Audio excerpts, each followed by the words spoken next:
Look around you. The world is full of color, but what you're seeing is only a tiny fraction of what your brain is capable of perceiving. There is an entire secret world of color that is normally locked away from your conscious mind. These are called impossible colors or forbidden colors, and under the right conditions you can trick your brain into briefly seeing them. These are hues that do not and cannot exist in the normal spectrum of light. To understand the impossible, we must first understand the normal. Your retina has 3 types of cone cells, each sensitive to either red, green, or blue light, but they don't work in isolation, they work in opposition. Your brain doesn't get a message that says this is green. It gets a complex calculation. The green signal is high, and the red signal is low. This opponent process is why you can't perceive reddish green or yellowish blue. These pairs are locked in a neurological stalemate. When your red and green cones are stimulated equally, they cancel each other out, and you see brown or gray, not a mix of the two. It's a biological limitation designed for efficiency. But you can break this system. The key is retinal fatigue. If you stare at a specific color for a long time, the cone cells responsible for detecting it become tired and temporarily shut down. Here's a famous experiment you can try. Stare intently at the center of the screen for 30 seconds.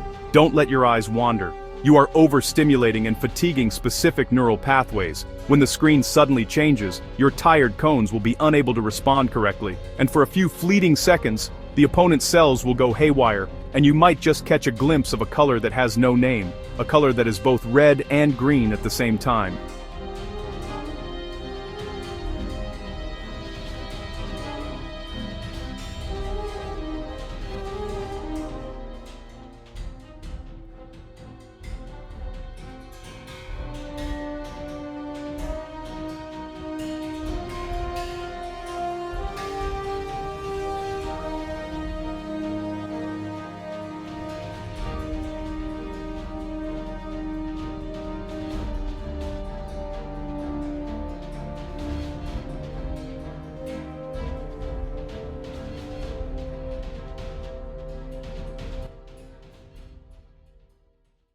Beyond these laboratory-induced colors, there's evidence of people who may perceive a richer world all the time. They are called tetrachromats. Most humans are trichromats, with 3 cone types.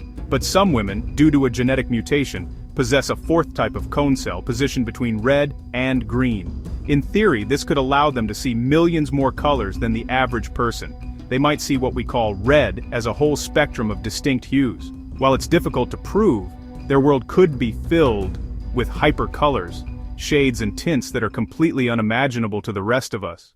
The existence of impossible colors and tetrachromacy leads us to a profound philosophical question. Is color an objective property of the universe, or is it a subjective construction of our brains? The light wavelength for blue is objective, but your internal conscious experience of blueness, what philosophers call qualia, is entirely your own. We have no way of knowing if your experience of red is the same as mine. These forbidden colors show us that the vibrant reality we all agree on is just one possible version, a consensus hallucination built by our brains from a much wider and much stranger palette of possibilities. The world you see is a brilliant but heavily edited translation. Your brain shows you what it deems most useful for survival, hiding the true complexity of reality from you. The next time you see a beautiful sunset, remember, you are only seeing a fraction of the beauty that is actually there.